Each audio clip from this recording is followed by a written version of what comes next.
சொல்லுங்க சார், எப்படி இருக்கு படம்? எப்படி இருக்கு படம்? எல்லாரும் டைரக்டர் நல்லா ரொம்ப சிரமப்பட்டு எடுத்திருக்காங்க. இது எல்லாருமே புதுமுகம், எல்லாருமே புதுசு, புது அனுபவம் இருந்தாலும் கொஞ்சம் எல்லாருமே உழைப்பு ரொம்ப பயன்படுத்தியிருக்காங்க. டைரக்டர் பார்த்தீங்கன்னா இருக்கையிலே கேமராமேனுக்கு ரொம்ப குறைஞ்ச வயசு அவர் எடுத்தது, அதனால நல்ல சிறப்பாக வந்திருக்கு. மிச்ச பேர் எல்லாம் பார்த்து அதோட இது சொல்லணும். எல்லாம் எங்கள் நண்பர்கள் எல்லாம் பார்த்துருக்காங்க, பார்த்து படத்தோட கிளைமேக்ஸ்ல அழுகுற மாதிரி இருக்கு.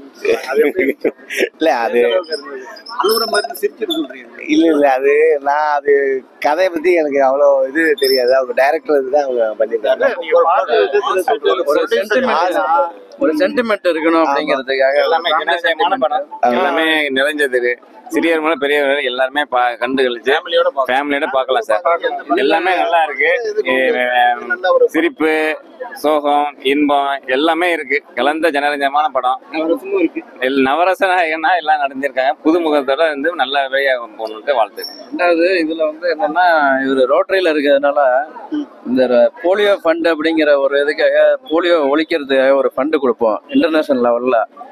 அதுக்காக வந்து இந்த வரக்கூடிய லாபத்துல இருந்து ஒரு குறிப்பிட்ட பெர்சன்டேஜ் வந்து ஒரு டொனேஷன் போலியோ இன்டர்நேஷனலுக்காக கொடுக்குறாங்க. இது வரைக்கும் வந்து யாரும் இது மாதிரி சினிஃபீல்டுல இருந்து இது மாதிரி கொடுத்தது இல்ல. இவங்க முதல்ல இவங்களோட அந்த குடை வள்ளல்ங்கிறத நிரூபிக்கிறாங்க. எப்போதுமே வந்து ஆன்மீகத்திலையும் சரிதான், அந்த சோசியல் சர்வீஸ்லயும் எப்போதுமே முன்னாடி நிற்பாங்க.